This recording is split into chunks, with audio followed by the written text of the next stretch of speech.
Hello, everybody. Thank you for joining us for our LionSide Chat today. We will be getting started in approximately 2 minutes. 2 minutes. Please check your sound. Please check that you have a full glass of water if you want one. But we will get started in 2 minutes.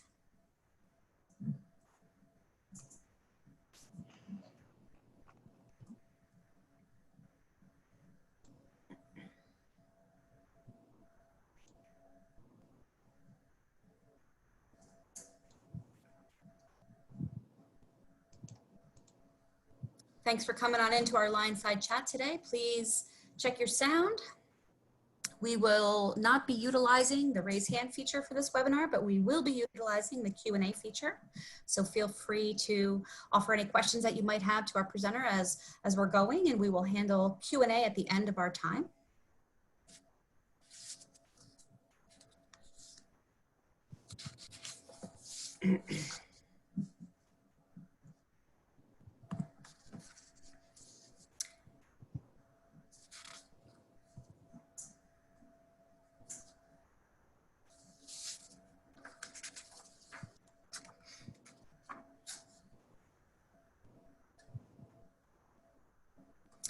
Okay, thank you. Welcome to Penn State Berks LionSide Chats. My name is Dawn Pfeiffer Wrights, and I am one of the 3 LionSide Chat moderators working alongside Ryan Hassler and Sonia De La Quito, bringing you the LionSide Chats.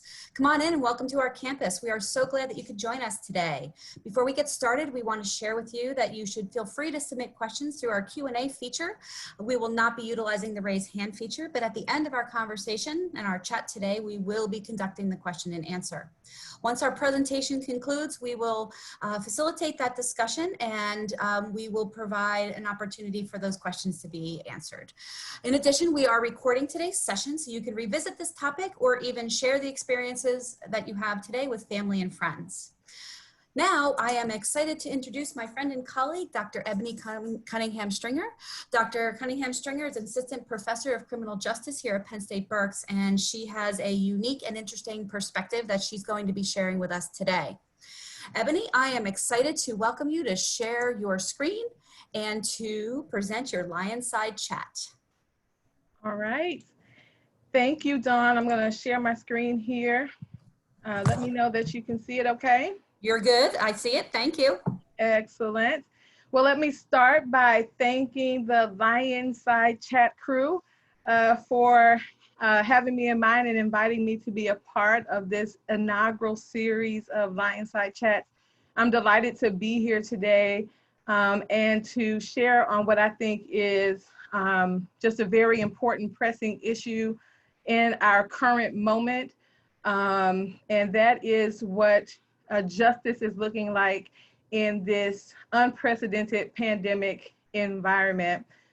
So this is a LionSide Chat, right? In the tradition of Teddy Roosevelt, right? So I want to invite you all to kind of come in and come close to the fire. Usually when we think about being around fire, we think about maybe hot chocolate, but it's too hot for that. So I want to invite you. You know, Don said get a glass of water, but you know, whatever tickles your fancy, get a drink and come in. Hey, it's after 5 o'clock somewhere, so do what you have to do and enjoy the conversation. And I look forward to engaging with your questions at the end. At the outset, I want to acknowledge something, and that is that I am aware that there are 2 pandemics simultaneously underway in our country. One is caused by a virus, and the other is caused by another type of sickness, if you will. One is a sickness that affects the body, and the other is a sickness that affects the soul of our nation. One needs a cure and perhaps a vaccine. The other requires systemic change at every level. One is called COVID-19, the other is called systemic racism, and both of them impact our criminal justice system. So I want to let you know that today I've been charged with talking about COVID-19 as a pandemic, and I will stay true to that charge. I was asked to do this talk before the murder of George Floyd and the many recent uprisings that we've witnessed around our nation and indeed around the globe. However, we've reserved 30 minutes of Q&A towards the end, so I invite you to ask any questions you have around that second pandemic at that time. But I also want you to know that these two pandemics are not necessarily mutually exclusive. So inevitably, we will be touching on some of the uprisings and protests that have been underway in our nation.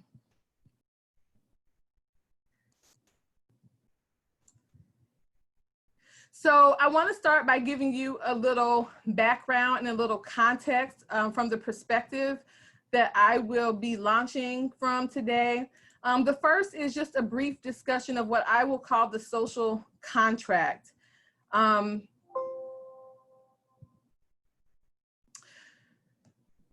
So the people of any nation, any society, but particularly the United States, we are bound by a social contract. And a good place to start is the Declaration of Independence, where these words were penned. We hold these truths to be self-evident, that all men and women, all people, are created equal, that they are endowed by their Creator with certain unalienable rights, that among these are life, liberty, and the pursuit of happiness, that to secure these rights, governments are instituted among men, deriving their just powers from the consent of the governed, that whenever any form of government becomes destructive of these ends, it is the right of the people to alter it or abolish it. I think that's a great starting point for us as we look at what justice looks like on lockdown. Much like the Declaration of Independence, social contracts are not always legally binding, yet they are powerful indicators of how people live together in a society, establishing, among other things, moral and political rules of behavior. The US Constitution is also a part of America's social contract. If we were in a different format today, I would ask you to tell me about some of the elements of the social contract that are afforded to us by the US Constitution. But since we're not in that format today, we could think about, for instance, the fact that we've decided as a society that we will not engage in cruel and unusual punishment. We have decided as a people that when one is accused of a crime, they are in fact innocent until proven guilty. We have decided as a nation that we will provide equal protection under the law and liberty and justice for all. So I believe as a people, we should strive to be centered by this moral foundation. It's a good foundation, and we've worked out over the decades and the centuries that who is included in those terms, men, that we read from that excerpt from the Declaration of Independence. And we've come to work out in our society that it means all people, all citizens of the United States. And as such, we have to be integrous as a people, right? We have to show that we are trustworthy. And we do that by showing that we will do what we said we will do. We will be who we say we are, right? And so this social contract should drive our policy and action as a people. And I hope that you will concur with that as a launching pad this afternoon. Justice to me, I like to define that, is truth in action. Very simple but wonderful working definition of what justice is. So justice is taking action based on the truth that we know or that we believe. So if it's true that all people are endowed by their Creator with inalienable rights, if that's true, then how do we turn that truth into action, the action that's taken by our state and state representatives? If it's true that cruel and unusual punishment falls outside of the purview of who we say we are as a people, then how does that translate into action in our country's prisons and in people's post-release experiences during a pandemic like COVID-19? All right, so that's our second piece of the foundation. Now, the other thing that many of us are curious about, whether we say so aloud or subconsciously, is who are these people who are in trouble with the law? When we talk about people who are coming into contact and interactions with the criminal justice system, who are they? And the simplest and truest answer that I can give you to this question is that they are mothers, they are fathers, they're grandparents, they're our sisters and our brothers, they are our friends and our neighbors, they're doctors, they're lawyers, they're mayors, they're judges, they're everyday people, people like me and you. And I know we like to think that we are substantively different from those who get in trouble with the law, but sorry to bust your bubble, in many ways we are not. One of the only ways that you're different from them, perhaps, is that you did not get caught. And when I'm in class, I often illustrate this fact with my students by asking them to reflect on the weekend they had, right? How many of them found themselves in situations that they prayed that prayer that many of us have prayed at one point in time? Oh God, if you just get me out of this one, I promise I'll never get myself in this situation again. How many of them found themselves doing things that they thought they would never do, that if their mother or their grandmother showed up, they wouldn't be proud, right? Maybe your weekends are not as wild as they used to be back in your college days. So maybe you can't relate to that if you're no longer a college student, but maybe you can think about who and what you claimed on your taxes that might have been a little stretch of the truth. So we all have found ourselves in situations where we were not being our highest and our best selves. And fortunately for many of us, we had the fortune of not getting caught. But that's probably not what you wanted to hear, right? So we'll answer this question in a different way. So I want you to take a look at these images. They come from the Bureau of Prisons. And they provide an illustration for us about the people who are incarcerated in our federal prisons, right? We can always learn a lot from a chart or a graph, all right? So again, if we were in a different mode of engagement, I would ask you to tell me what this chart tells us, but we're not able to do that. So let's look at that tallest bar there. And if we go down to the key here, we see that the tallest bar is representing the criminal conviction for a drug offense. So we see that the vast majority of people who are incarcerated are there for drug offenses in this particular model. And then if we go on to look, we see that there is no close second. There's no close second, but second place belongs to sex offenders, those who have been convicted of sex offenses. And again, it's not a close second. If we were to tally together all of the nonviolent offenses, among which a drug offense is one, we would see that the vast majority of folks, at least in this model, the story that's told is that most people are incarcerated for non-violent offenses. Most of these folks are not folks who we would call murderers or rapists.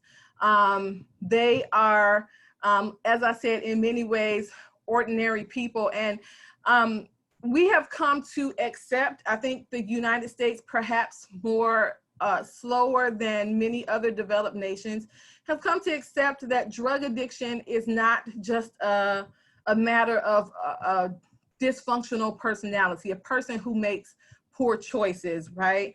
A person who is undisciplined, but rather we know that drug addiction is often an indication of a physical dependence. It changes the chemistry in one's body and in one's brain such that the body becomes physically dependent upon the drug, and it's very difficult to break the cycle of use and abuse. And for this reason, many across the world have come to view drug addiction not as a criminal justice issue, but as a public health issue.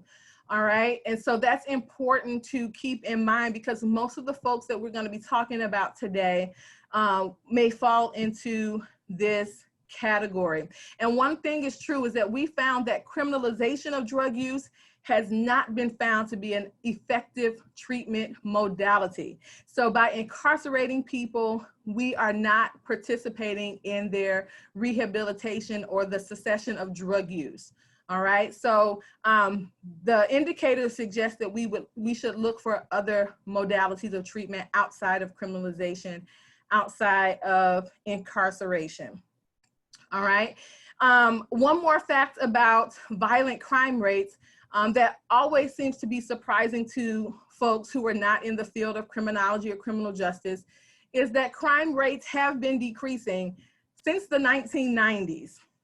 That is true also of violent crime rates, right? In most places we have seen in major cities close to a 50% decrease in crime over, since the 1990s. And in some places, we've seen a 75% drop in violent crime, all right? So we just want to be very clear on who's in trouble with the law. The last picture that I want to show you illustrates this point, and that is that people with multiple arrests, so people who are having more run-ins with the law, actually will tend to have pretty serious health needs. Excuse me. As you take in that image,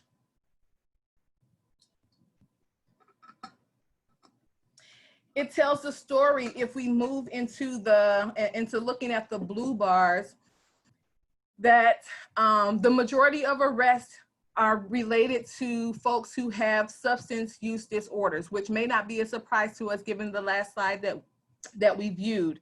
But people who are having multiple run-ins with the law, multiple arrests, they tend to have more serious mental and physical health challenges. Again, suggesting that maybe and perhaps criminalization is not the best way to deal with these populations.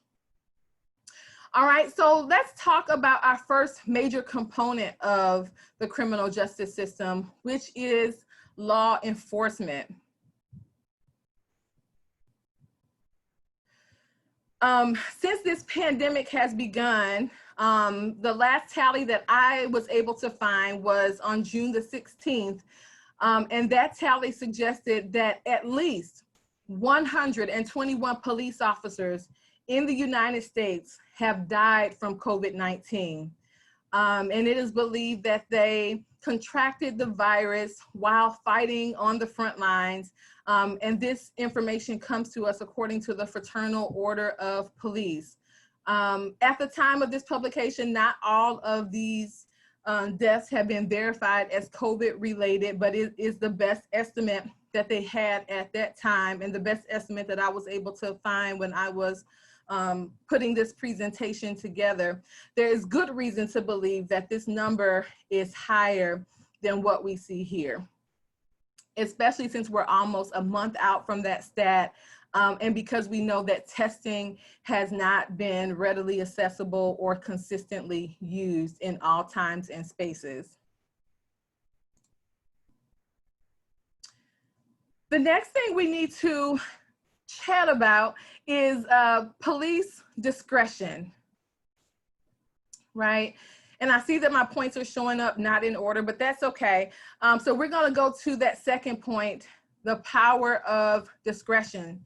And police officers, law enforcement, enjoy the most discretion of any entity in the criminal justice system. Officers of the law get to decide how they will enforce the law, whether they'll give citizens a pass, whether they'll issue a warning or a citation, or whether they're making arrest or even use lethal force. And sometimes these decisions are made in a split second. So any particular infraction could receive any number of different responses from different police officers who may arrive at a scene, or for that matter, from the same police officer. One police officer might respond differently to any given infraction in one context or another, right? So one of the ways that officers have chosen to use their discretion during this pandemic is through less law enforcement. All right. In particular, many agencies have decided that they will use their discretion to refrain from arresting persons who are accused of petty offenses. What are petty offenses? Minor shoplifting offenses, public order crimes, drug use, sex work, small-scale drug sales, vandalism. So instead of arresting people, they have decided in some places to issue, for instance, in Miami-Dade, their police department has issued promises to appear, wherein they ask people in exchange for not being arrested that they would promise to appear in court. In Rockford, their police department has issued notices to appear citations instead of making arrests. And in Philadelphia, they have decided to use a cite and release policy for most low-level offenses, including all narcotics charges, theft charges, and they've also suspended arrests for bench warrants, right? So this is one of the ways that law enforcement during this pandemic is using discretion to avoid arresting people. And we'll talk about why that becomes important, why it becomes important in this particular pandemic that we try to avoid arresting people. So while there has been less enforcement around petty offenses, we've actually seen stricter enforcement around the uprisings. So I need you to consider this. I really need you to take this in and ingest it.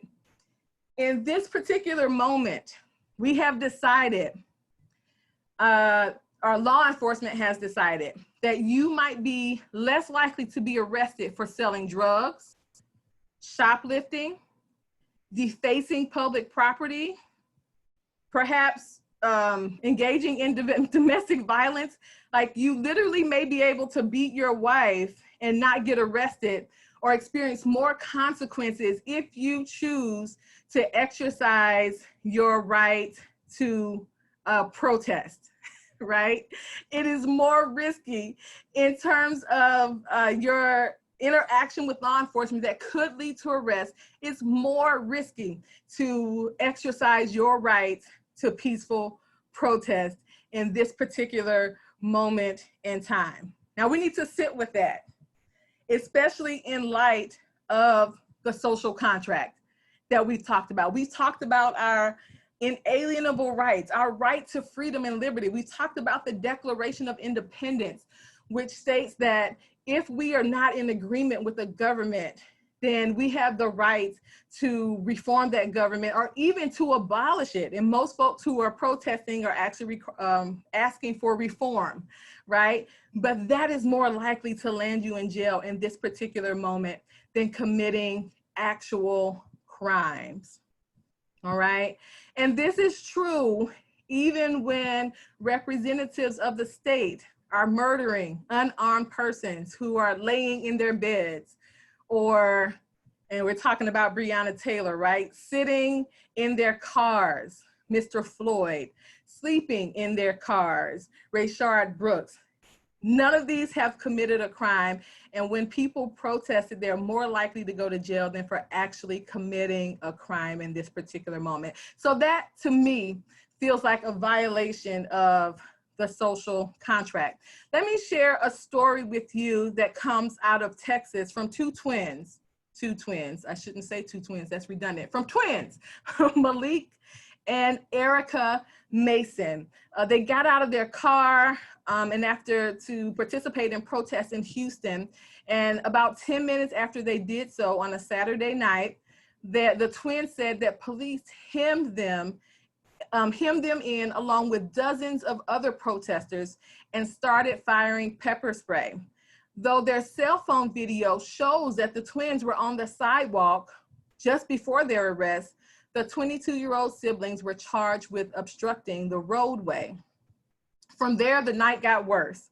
Instead of sending them to the regular booking center where lawyers could find them, the Houston Police Department crammed protesters into a gym at a substation. Several told the Marshall Project that they spent the rest of the night in the gym substation.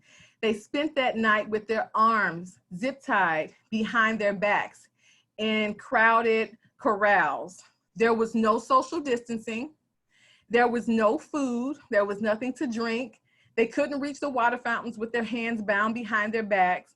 And Erica had her mask confiscated by the police, right? She said, I couldn't even comprehend what was going on. So this is what it looks like to be picked up at a protest in the age of COVID-19. And you can also look at some of the images from Philadelphia, some of the things that transpired there recently in the last couple of weeks around protests, around peaceful protests. So Houston is an example of troubling arrest processes that are paired with kind of these dangerous conditions, very dangerous conditions when we are in a pandemic environment. Protesters in LA and Dallas and New York share similar stories, and the Associated Press estimates that more than 9,000 arrests of Americans have taken place after these uprisings have erupted over the death of George Floyd. Another account that I'm a part of several justice organizations, and so I sit in on these town halls and these meetings, and it's interesting to hear the stories.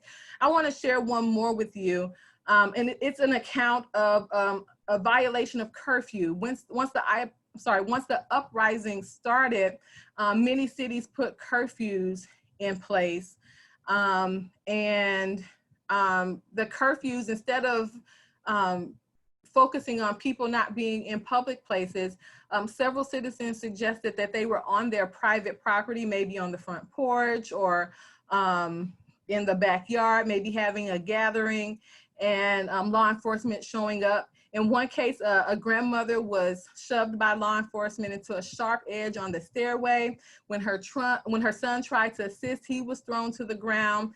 And so it's very interesting, again, that that in one situation or in one context, law enforcement has become more lax and lenient, whereas in other situations, it has ramped up a bit. All right, so let's look at the last point here, which is around anti-law lockdown enforcement. This is really interesting. There are some policing agencies that have decided they are not going to enforce the law, particularly as it pertains to shelter-in-place orders, right? So this other form of discretion, if you will, it demonstrates the power of sheriffs, and sheriffs have been legendary in terms of their discretion and how they use it in American history. It's very interesting because sheriffs, of course, are elected positions, whereas police chiefs are appointed. And so sheriffs serve at the will of the people. As such, their way of enforcing the law is often impacted by what the people in their communities are demanding of them. And so there are at least 60 sheriffs nationwide, spread across more than 12 states, that have publicly opposed quarantine restrictions that have been issued by governors. And it's very likely that they are joined by others who are quietly declining to enforce these restrictions that have been put in place. This includes a failure to enforce the closing of non-essential businesses and services, non-enforcement of the requirement to wear masks in public, and a failure to enforce social distancing practices. So it becomes very interesting. All right, let's take a look at jails and prisons. Something really weird is happening with the order of the way things are appearing, but I think we're in good shape. But what I do want you to do is, if you've never been on the inside of a jail or a prison, I need you to sit with these images for a moment, and I'm just going to offer you a moment to sit and really look at these pictures.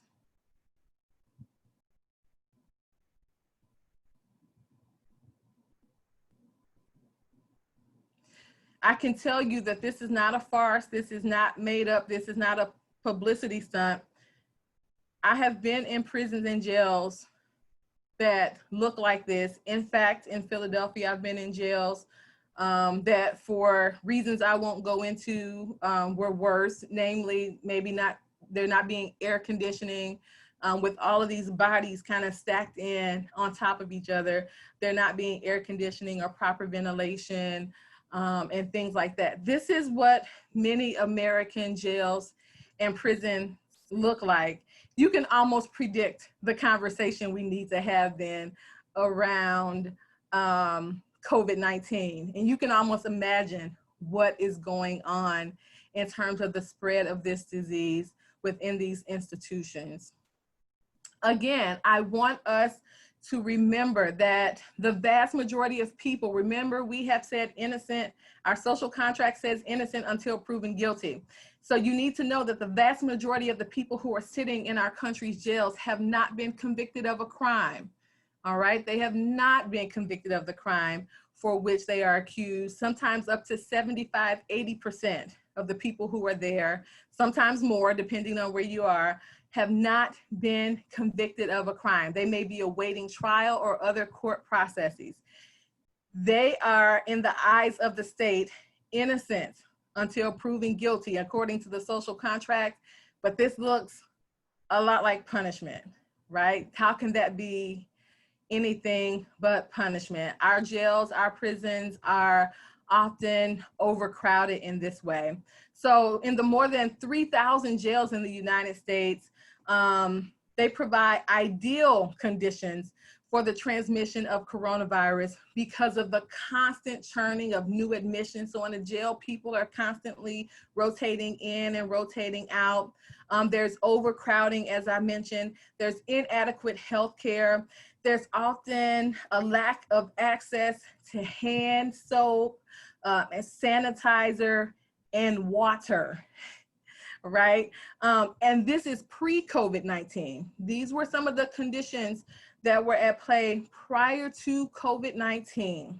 All right? So you can understand then that incarcerated folks are especially vulnerable and susceptible, because even when they come into the environment, they often are at-risk population in terms of their existing health conditions.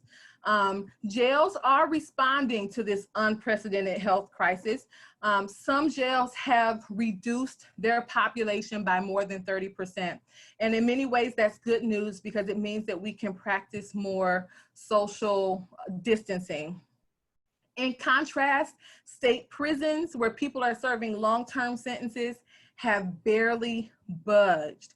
No state has come close to responding adequately to prison population reductions, despite some governors issuing orders or guidance on their face that were intended to release people and to release them quickly. Who are the people we're talking about releasing? People who are close to their release date, those who are going to be released in a matter of months anyway. People who are, their health is very fragile, that if they would contract the virus, it would almost inevitably lead to serious complications, right? Prisons anyway are notorious for having high rates of hepatitis, tuberculosis, AIDS, HIV, pretty much every communicable disease. And so you can understand why jails and prisons can be considered a petri dish for infectious diseases. Let's take a closer look at prisons here. Here, I wanted to provide you another image of what a prison cell can look like. This is a 2-person room, and because of overcrowding, it's not uncommon nowadays for these 2-person rooms to be converted into 4-person rooms, 3 or 4-person rooms. And so some serious overcrowding still taking place in those individual rooms. According to the state of Texas, well, I should say, according to the Texas Tribune, on July 7th, 2020, at least 84 state prisoners have died after contracting the virus, including men who were serving short sentences and were set very soon to go home. And I want to give you an example of one such gentleman. His name was Mr. Smith. He was a 73-year-old retired teacher. He contracted the virus that causes COVID-19, and instead of coming home to his family in a few short months after a short program, Smith died in prison custody on June the 11th.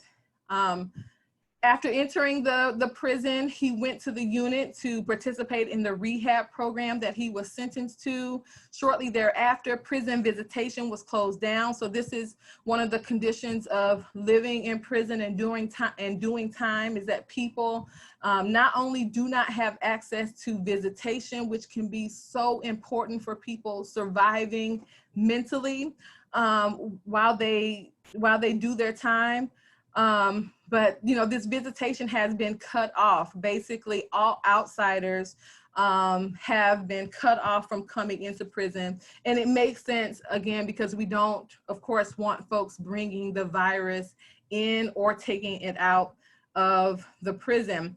But after the virus was confirmed on his unit and his movement was restricted, and I can stop a moment and talk about restriction.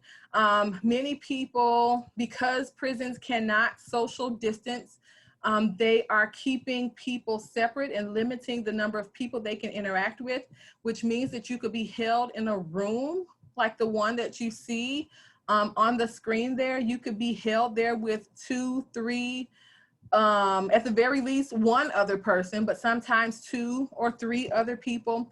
You could be held there for long hours throughout the day. So imagine 2 people, 3 people being stuck in this room. And this has basically become their version of social distancing. It can feel a lot like solitary confinement, especially if you happen to be in a room alone, right? And we know that there have been some mental health crises around people in this pandemic who are experiencing severe loneliness and alienation.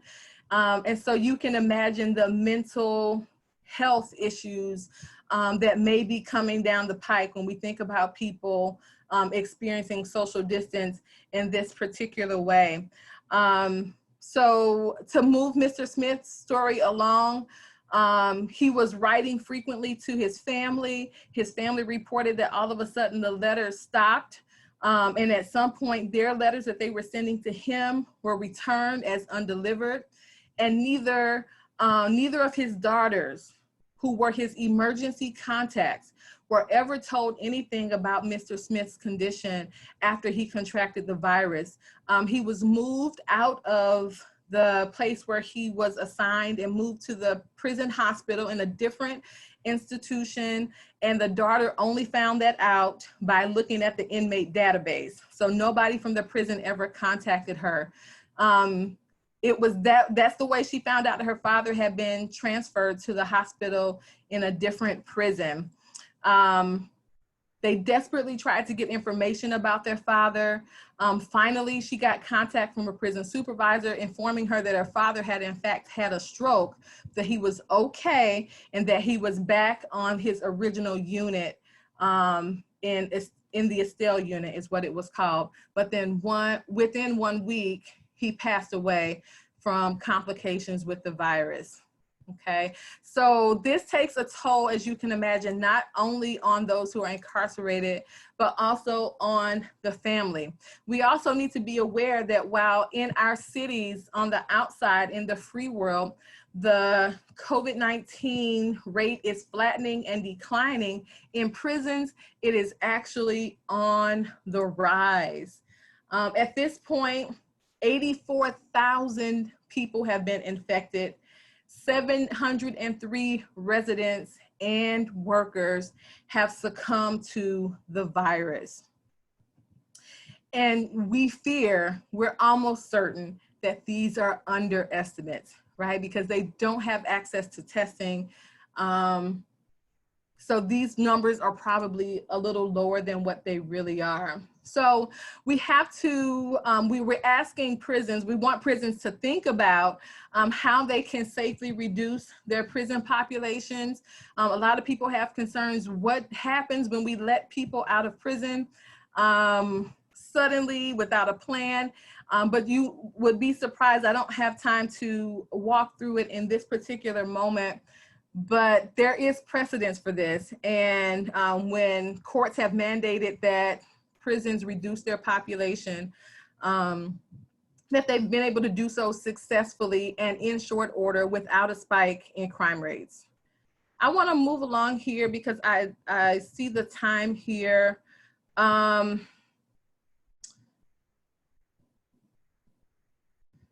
Let's see, so I have to kind of pick and choose what I want to talk about here. So let's talk about post-release, right? Let's talk about post-release in the next couple minutes that we have before we'll entertain your questions. So you see the slide here, it says post-release, right? We're out of prison now. Maybe we were one of the lucky ones who got compassionate release, right? Or we were close to the end of our sentence. We get to go home early. So we would think that this is mission accomplished, home free.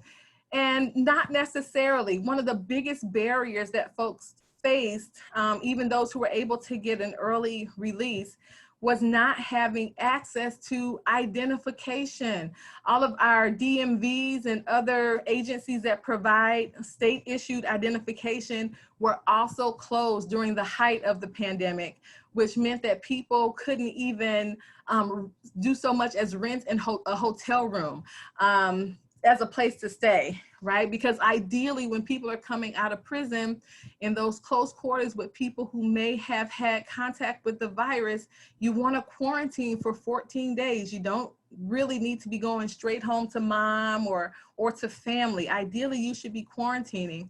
But without ID, you can't even get a hotel room. One advocate talked about the fact that she had in that particular moment about 14 Airbnb reservations for people who were coming home because Airbnb was the only place that she could rent that did not require an ID, right? Not having ID means you don't have access to housing, most importantly, probably employment, public benefits, healthcare access, right? By the way, that's an important point for people who are incarcerated. You may not know that if they are having symptoms and they want to see a doctor, they actually have to pay to see the doctor in prison.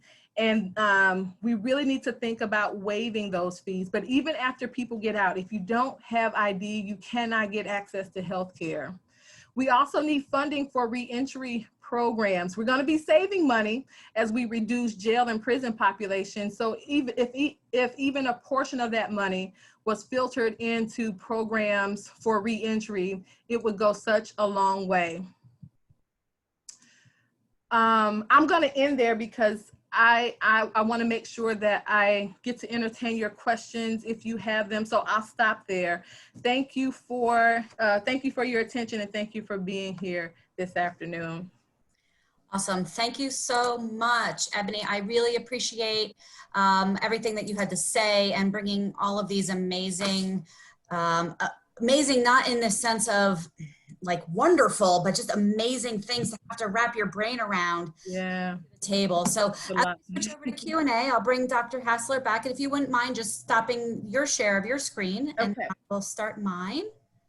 Thank you. Hi, Ebonie. I would just encourage the audience to be submitting some questions. We do have quite a few comments. There's not a whole lot of questions coming in, but just as Don just mentioned, lots of people are just fascinated by some of the information that it seems that they were unaware of that you have provided them. So there's quite a few comments about that. There is one question here that says, instead of cops using different discretion, how could those who don't necessarily see themselves as fascist or abusive play a more direct role, not necessarily quiet, in favor of protesters or in favor of the situations that are happening right now? That can be a difficult choice because there is a fraternity among law enforcement, people who work in law enforcement. And by some, it's considered a breaking of the ranks to side with protesters because unnecessarily, based on faulty logic and faulty premise, people have concluded that protesting is necessarily anti-law enforcement. It is not necessarily, right? And so I believe that anytime you take a stand, you have to go in with the knowledge that it may cost you something. It may cost you a job. It may cost you position and status. You sometimes have to decide that your convictions and your integrity is enough. And that's not an easy decision to make. It's not a decision to be made lightly, especially if you have a family to feed. Sure. Right? With that question, a follow-up with that question would be this: why should we care what happens with people who are accused or convicted of crimes during a pandemic? And that could be, in times of, whether the pandemic or during the times of the protests that we've seen recently. So why should we, be concerned? Well, I would go back to the social contract, right? We have, as a people, decided who we are, and it is less than integrous of us not to live up to the ideals and values that we as a people have put in place. And the other thing I would just reiterate here is that these people are not different from you.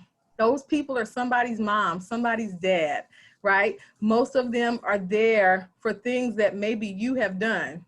Right? So you want to think about, would you want somebody to care about you if you had a really bad day? Because most people who come into contact with law enforcement, it's the worst day of their life. They've had a bad day. Do you want somebody to care about you? Should you, God forbid, ever have a day like that? Great. I just had a personal question. The slide that you had shared about sharing that, the drug offenses in the country outweigh, I think you had mentioned like the murderers and the rapists, right? The non-offensive drug violations. Are all those drug violations, equal? Do they all get sort of lumped together there? Are there some that are, using drugs versus selling drugs? Like, what does that look like? And what does the stance look like in terms of, the non-violent crimes? Do we have different tiers for non-violent crimes in regards to that? Under the law, you would. I don't know if you're asking my personal opinion. Like, I don't know, you could break that up in so many ways. Like, what kinds of drugs are you using? Because some of us make distinctions between hard drugs and soft drugs. And if you're selling drugs, people consider it criminal if you're selling certain kinds of drugs. But on college campuses, not Penn State Berks, people sell drugs all the time, and they consider themselves to be good citizens and honest students who are, they just give a little bit of their prescription drugs away in exchange for a pizza, right? It's interesting how we can write ourselves out of certain labels, but we can easily apply them to others. So I would just challenge folks to think critically and reflect honestly about who they are and who other people are. I teach in my criminology class that sometimes we can, out of an entire repertoire of behaviors, when we talk about criminalizing people, out of an entire repertoire of behaviors, we often pick one behavior and lift it up as their master identity. You could have worked at a soup kitchen that day. You could have given to the poor. You could have recycled, or, you know, whatever our good deeds are, but we lift one behavior out of a person's repertoire and label them. And I would challenge us on that. Great. And, yeah, go ahead.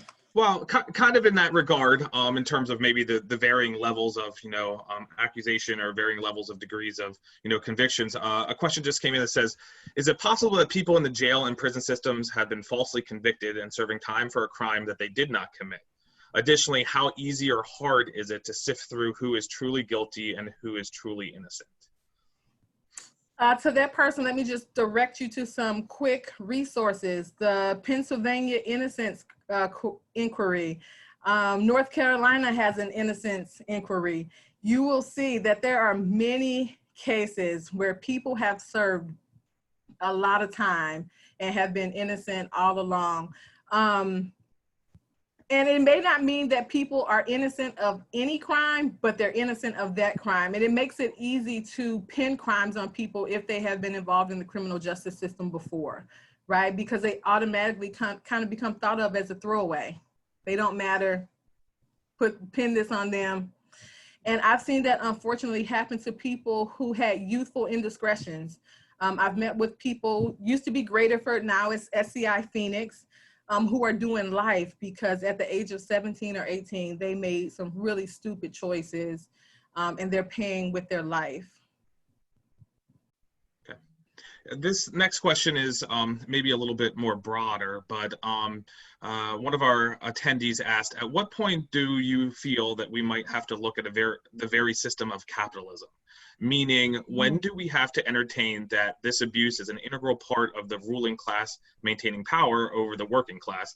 And if it's an integral part of the system, is reform a temporary fix enough? So the question is essentially, what is the time? Is there a time? Yes, and now is the time. It's always been the time. The prison industrial complex is a capitalist pursuit, right? It is all about profit margins, bodies filling beds, equating to money in shareholders' pockets. In fact, I didn't get a chance to talk about it, but one of the people who was granted compassionate release was the person who used to be the president judge in Luzerne County. He and Judge Mark Chivarella went to prison for a Cash for Kids scandal, where they sent kids to juvenile detention, even for minor violations, and they got a financial kickback, right? When is the time? It's always been the time. This is something that is deep-seated in our criminal justice system. And I think in many ways it does require dismantling and rebuilding. I personally advocate for a justice that restores, restorative justice, right? So I believe that when people bring harm in their communities, that they owe a debt, not just to the prosecutor, but they owe a debt to the community. And the community and the person who's been directly victimized needs to be asked, what needs to happen for you to be made whole? And oftentimes for that person, it's not going to be sending somebody to prison. But if you shoplift in my store, let's say, I don't want you to go to prison. I want you to show up at my store every day and collect the carts and bring them in and clean the bathrooms and stock my shelves. That feels like being made whole to me rather than you going to prison. Great. So this one's another question here, is home to me because I'm a statistician, of course. But the question is, what kind of effect do you think privatizing prisons will have on the statistics that you provided us? So in terms of the imprisonment, so privatizing prisons is the question.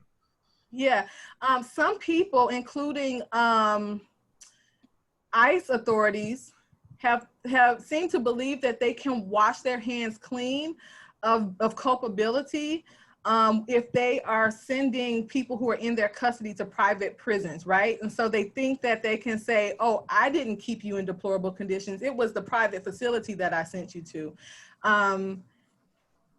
And of course, privatized prisons are even more so about the bottom line. So they're less likely to have personal protective equipment. The conditions are likely to be even worse because, again, they're after their bottom line and trying to keep those profit margins high. So privatizations of jails and prisons, and many people are beginning to believe that we need to move back to states maintaining control of their own correctional institutions so that they can be more privy to what's going on inside of those institutions. Great. The next question shifts a little bit from the idea of the prison, but the question is, how do you feel about people protesting Black Lives Matters with the All Lives Matter? I feel that Black Lives Matter is not a contradiction to All Lives Matter. I'll use the analogy that unfortunately we've been in a situation where we've had to explain this to my 4- and 6-year-old because they hear all the rhetoric going on around them and they want to make sense of it. So I heard it this way and I'll share it.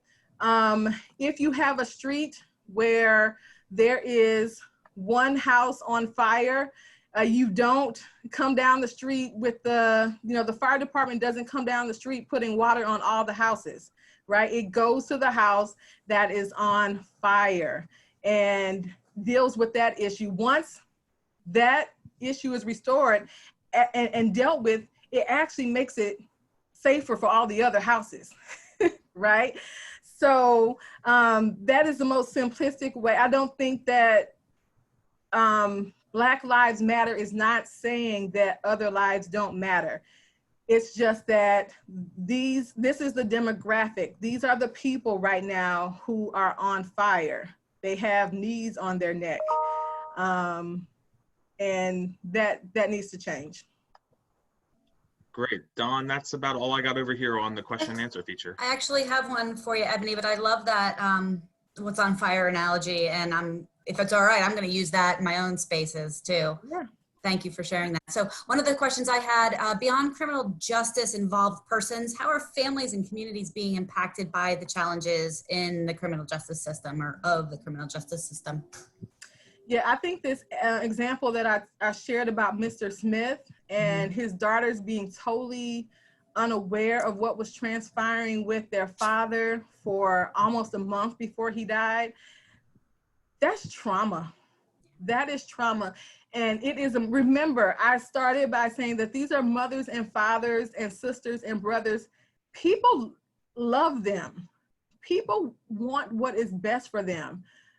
They want their loved ones to come home. They want them in one piece, right? And they don't want them in body bags. They don't want the homecoming to be a funeral, right? And so I think that one of the things we have to learn to do as a people is to lead with love, lead with empathy. If you can't have anything else in common with someone, try love, right? Try empathy and think about what it means when a mother goes to prison because she wrote a bad check. Those are the people who are in prison, right? Think about a father who's been gone out of a child's life for 15, 20 years. That affects the family. And a lot of times we kind of think of people who are incarcerated as these autonomous entities. No, they are connected to family. They are connected to community.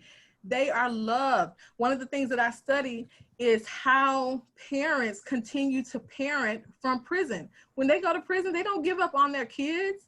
They still want to be mama. They want to be daddy, right? So you have women who are knitting shawls that their daughters can wear to prom. And you have girls who are showing up at the prison on visitation day in their prom dress so they can take pictures with their mom or their dad, right? So families are absolutely impacted. Nobody is indispensable. I really appreciate that. And you have brought so much enlightenment to me on this topic. And I thank you for your comments and your preparation and your work in these spaces. And I really value that a lot. So thank you so much for that today. So everyone, thank you to been a long day. Dr. Ebonie Cunningham Stringer for joining us for our LionSide Chat today. It's been a very eye-opening experience for me, and I'm hopeful that our over 40 participants at times today were also experiencing that as well. Thank you to our tech tutor, Connor, down there. He has been hanging out just in case we've had any tech difficulties, but smooth sailing as usual. And a special thank you to all of you for joining us for today's LionSide Chat. As you click out of our webinar, you will be asked to complete some survey information that will provide us some of your thoughts about the chat that you experienced today, your learning experience, and even any suggestions you have for future chats, because we're always encouraged to hear from you and to add new options to our chat menu. You're encouraged to also reach out to us through email, and we remind you to keep checking our website as new chats are being added all of the time. Our next chat is going to be on Wednesday.